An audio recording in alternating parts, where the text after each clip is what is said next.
Ô, Débora Alfano, ontem a gente conseguiu, a gente viu aqui, né? A gente acompanhou, a gente abriu a Band News no meio do dia, mais ou menos no início do depoimento do empresário Luciano Hang à CPI. A CPI, ou as CPIs, elas surgiram no século XVI. E qual é a ideia da CPI?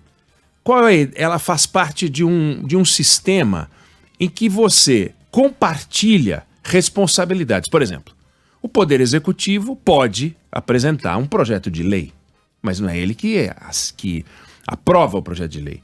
Depois ele pode vetar, mas não é ele que decide se o texto que ele vetou é o que vai entrar em vigor, porque o Congresso pode derrubar o veto. O Congresso acompanha e monitora a execução orçamentária, ajuda a fazer o orçamento. O Congresso, portanto, observa as contas públicas, também através do Tribunal de Contas da União, por exemplo. E a Comissão Parlamentar de Inquérito é uma maneira de você acompanhar os trabalhos do Estado brasileiro. Então, uma CPI é algo muito bem-vindo. É algo que exige responsabilidade. É algo que no Brasil existe desde a Constituição de 34. Durante o Estado Novo, 37, a gente teve a Constituição de 37, não tinha CPI, porque também não tinha Congresso. Voltou com a redemocratização. E você teve alguns momentos muito importantes de investigação de CPI. O presidente Fernando Collor caiu por causa de uma CPI. Aliás, não foi por causa de uma CPI, mas houve uma CPI que depois resultou na queda do presidente Fernando Collor. Foi numa CPI que se descobriu a extensão do mensalão, por exemplo, que depois resultou em dezenas de condenações no Supremo Tribunal Federal. A Procuradoria-Geral da República abraçou o indiciamento proposto pela CPI. Então, CPI é algo muito importante. CPI exige responsabilidade, CPI exige disciplina, CPI exige foco. Eu tenho um pouco de aviação a falar a palavra foco. Foco é conversa de fotógrafo, né? Foco é conversa de cinegrafista, mas enfim, você precisa ter uma concentração em cima de um tema. Faz sentido, por exemplo, a gente agora na CPI descobrir se o presidente Jair Bolsonaro tem chulé ou se ele tem calo no dedão? Não faz sentido. Pode ser uma curiosidade, será que o presidente tem chulé como as pessoas normais? Mas a CPI ela foi criada para apurar os abusos, os erros e os crimes cometidos na gestão da saúde na pandemia. E também o envio de oxigênio para Manaus, mais a gestão do dinheiro público nos estados.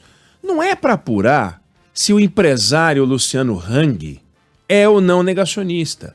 Não é para apurar se o empresário Luciano Hang ele apoia ou não apoia blogueiros que sustentam o discurso bolsonarista. Se você começa a fazer isso, alguém vai olhar e vai falar o seguinte: vem cá, começou a perseguição política, começou o vale tudo da política, é um problema. Então o que aconteceu ontem foi um abuso patrocinado pelo presidente da CPI, pelo relator da CPI e por outros integrantes da CPI, que foi pegar um camarada que simboliza o bolsonarismo, fisicamente ele simboliza o bolsonarismo, ele é uma bandeira andando, porque ele usa terno verde, ele simboliza o discurso bolsonarista. Ele entrou falando coisas que o Bolsonaro fala, é preciso cuidar da saúde e também da economia. Ele é exótico no jeito de falar, mas não existe no Código Penal nada que preveja a condenação para uma pessoa exótica. Ele é exótico. E aí ele foi chamado para a CPI. Aí a pergunta é, bom, posto que ele esteve na CPI, o que a gente concluiu ao final dos trabalhos de um dia de perguntas, de um dia inclusive de agressões e ofensas ao Luciano Hang? Que ele não tinha que ter estado ali. Porque não tinham nada para perguntar para ele que combinasse com o escopo da CPI e ele não tinha nada para responder que combinasse com o escopo da CPI. Ele não vende material de saúde, ele não compra material de saúde, ele não vende vacina, ele não compra vacina, ele não tem um laboratório para desenvolver vacina. Ele o máximo que fez foi doar oxigênio para Manaus. Não tinha nada que está ali. Agora, no entanto, ele irrita as pessoas, irrita a oposição com o jeito dele, etc. Mas por que ele estava lá?